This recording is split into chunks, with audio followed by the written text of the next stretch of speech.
안녕하세요. 오늘은 조선의 신전인 종묘의 부속 건물인 향대청과 제궁 그리고 전사청을 소개해 드리겠습니다. 지금 보시고 계신 건물은 망묘루라고 합니다. 임금님이 휴식을 취하던 곳인데요. 이곳에서 보면 향나무가 심어져 있는 연못이 보입니다. 이곳은 향대청입니다. 종묘 제례용 제기 등을 보관하기도 하고 제례를 주관하는 제관들이 며칠간 머물던 대기 장소이기도 합니다.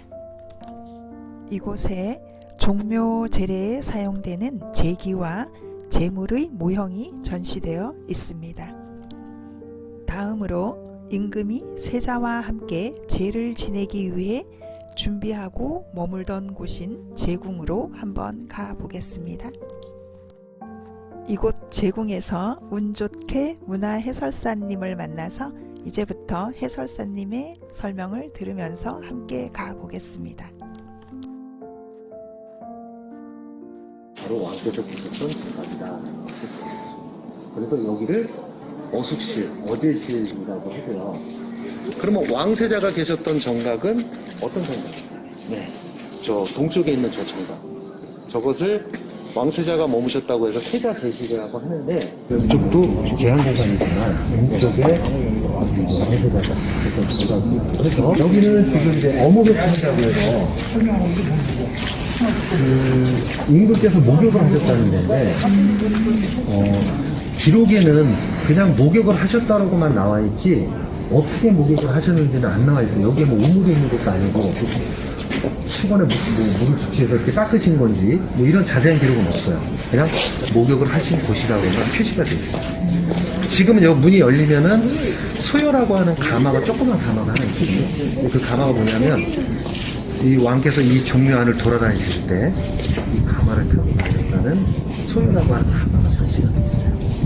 그리고 이 어제실, 어숙실에는 이 병풍이 좌측에 하나 있는데 그게 뭐냐면 종묘 친제 규제 도설 병풍이라고 해가지고 종묘 제례의 절차, 그 다음에 음식상 같은 거를 자세하게 글하고 그림으로 표현해놓은 장식이 있어요. 그 가운데에는 모란병풍이라고 해서 보통 왕가의 부귀영화를 상징하는 그 모란, 그것을 그려놓은 모란병풍이고 또 맨 우측에 저기에는 뭐가 있냐면 왕께서 이 종묘 때 제사를 지내셨을 때 입으셨던 면복 시비장복이라고 해서 시비 넣으려고 하는 시비장복을 전시해놓은 마네킹이 있는데 이 옷을 입으실 때는 언제 입으시냐면 왕의 어떤 즉위식이라든지 그 다음에 이제 그 종묘 제사와 같은 이런 행사 때 그 다음에 혼례식 이럴 때 입으세요. 근데 이 지금 전시되어 있는 옷은 시비장복이에요. 시비장복이 뭐냐면 황제의 위엄을 나타내는 12가지의 문양이 새겨져 있어요. 그럼 12가지의 문양이 뭐냐? 용, 그 다음에 산, 그 다음에 뭐 화충이라고 해서 꿩, 그 다음에 불꽃무늬, 그 다음에 뭐 마름수초, 분미 쌀 모양, 그 다음에 뭐 이 궁자 모양을 맞대어서 그린 불자도 있고요. 그 다음에 종이라고 해서 술잔이거든요. 호랑이와 원숭이 그림이 새겨져 있는 술잔. 도끼. 보라고 해서 도끼도 새겨져 있어요. 나머지 세 개가 뭐냐면 해, 달, 성신, 오행의 별. 그렇게 해서 12가지의 문양이 이 옷에 다 새겨져 있어요. 이게 황제의 위엄을 나타내는 거예요.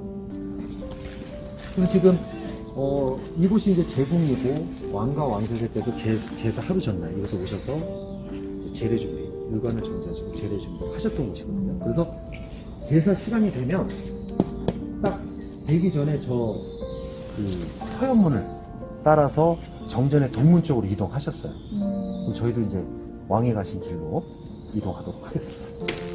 왕께서 이쪽으로 들어오셔가지고 이쪽으로 가셨어요. 여긴 밟으셔도 돼요. 이거는 실로가 아니고 왕께서 가셨던 길이기 때문에 좋은 기운 받으시려면 여기가 이제 제사의 절차를 안내해주는 안내인데 조선의 제사에 대해서 간략하게 말씀드릴게요. 조선의 제사는 대사냐, 중사냐, 소사냐로 구분을 했고 당연히 종묘하고 사직에서 치르는 제사는 대사로 규정을 했고요. 그때는 왕께서 친히 참석하시는 친제를 행하셨다고요. 그러면 이 종묘제례 때 제사를 1년에 몇 번을 지냈을까요? 봄, 여름, 가을, 겨울, 나빌. 나빌이 뭐냐면 우리가 24절기가 있잖아요. 그 중에 22절기가 동짓날이거든요. 그 동짓날의 세 번째 리. 그러니까 작년 같으면 12월 22일이 동짓날이었고 3일 이제 되는 때가 3일 지나는 때가 미일이 25일이었어요. 양력으로. 그러니까 그 정도 날짜에 지내는 거예요. 그게 이제 음력으로 따지면 1월, 4월, 7월, 10월, 12월. 그러면 제사를 5번 지냈는데 지금은 제사를 몇 번 지내냐면 2번 지내요. 전주시 대동 조양 원이라는 데서 전주시 종친회에서 제사를 2번 지냈는데 매년 5월 첫째 주 1일, 11월 첫째 주 토요일에 2번 지내요. 그때 제사를 지내는 날 오시면 굉장한 장관을 또 보실 수가 있어요. 종묘제례하기 막 연주가 되면서 일본들이 막 같이 춤을 추고 하면서 음악과 춤을 보실 수가 있어요. 아, 그럼요. 네, 예약하시면 보실 수가 있어요. 예약해야 되는 거. 네, 예약. 조선시대 종묘 제사는 딱 시간이 정해져 있어요.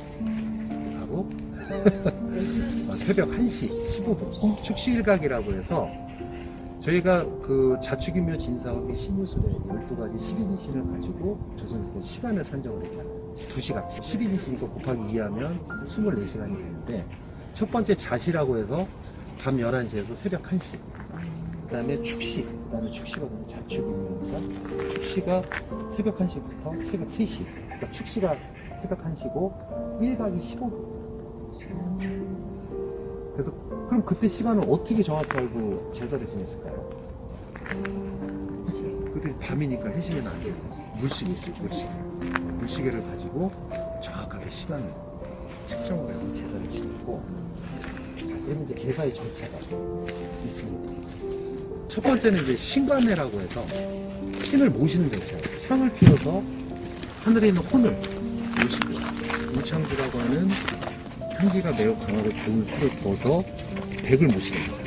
그래서 혼백을 모셔서 제사가 지내는 것을 신관례라고 하고, 두 번째는 신을 이제 즐겁게 하는 절차인데, 우리가 정석권 마련한 술과 음식을 진설을 하고, 또 종묘제례학과 같은 음악을 들려드리고 거기에 맞춰서 일본들이 춤을 춰요. 그러니까 그런 거를 즐겁게 조상신을 해드린다고 해서 두 번째 절차가 나옵니다. 세 번째는 음복례. 저희 제사 때도 음복을 한다고 하잖아요. 정석권 마련한 술과 음식을 나눠 먹어요. 그러므로 인해서 우리가 조상신으로부터 복을 받는다 이렇게 생각을 했어요. 그리고 송신례라고 해서 제사의 목적을 적은 충문하고 태백을 태워요. 태워서 비로소 조상신을 다시 보내드리는 그런 절차가 바로 이제 송신례예요. 그 4가지 절차가 끝나면 제사가 끝나는 거예요.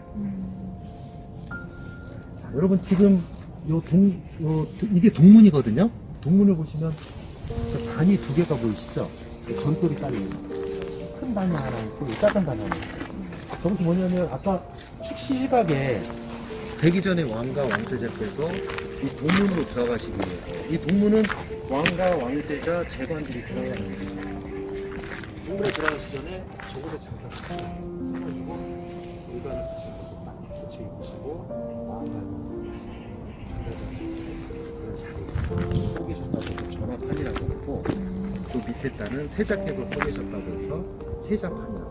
여기가 바로 이제 전사청이고 관리들이 머무르던 수복방, 수복청이라고 하는데, 이 전사청이 말 그대로 이 제사 음식을 만드는 부엌이라고 보시면 돼요. 그 저 안에 빗장문이 돼 있어서 못 들어가지만 안에 보시면 이제 돌졸구 같은 거 있어서 음식을 만들었던 곳이라고 할 수 있고요. 제 건물의 특징을 보면 또 한 가지로 저희가 여기서 음식을 만들었던 곳이구나라는 것을 알 수 있는 특징이 하나 있어요. 그렇죠. 그 굴뚝이 바로 이제 음식을 했던 곳이다라는 것을 알 수가 있어요. 저 전사청에서 앞에 보면은 큰 단이 하나 보이시죠? 저 단이 바로 참막단이라고 하는 데인데요. 음식을 만든 거를 여기서 검사를 해요. 그래서 양이 적정한지, 올라오는 음식 종류는 맞는지 이런 것들을 검사했던 곳이고, 음식의 청결 상태를 유지하기 위해서 천막을 치고 휘장을 붙였어요. 처절 상태로 있었던 것이고, 그리고 이 앞에 보시면 조그만 단이 하나 보이시죠? 네, 저 단이 바로 성생이 또는 성생이 판이라고 하거든요.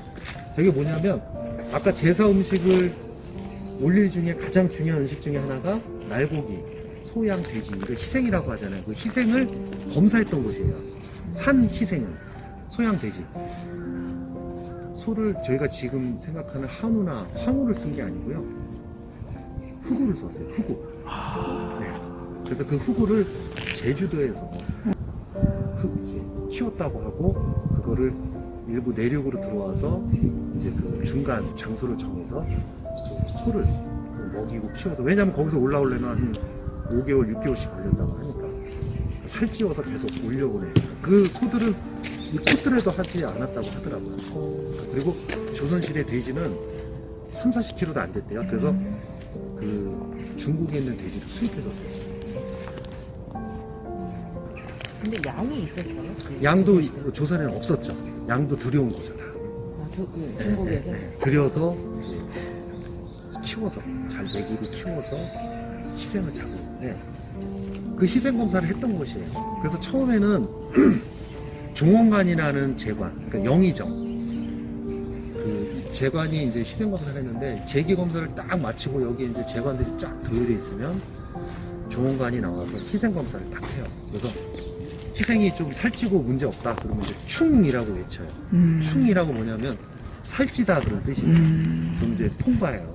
근데 영조께서 이 제사의 참여를, 친제를 굉장히 제일 많이 하시는 분은 영조거든요. 영조께서 굉장히 이 제사에 관심이 많으셨어요, 제례.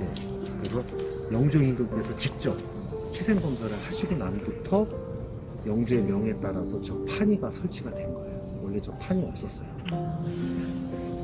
근데 원래 없었는데 네, 영조 없었는데 시대부터 영조의 생겼다고요?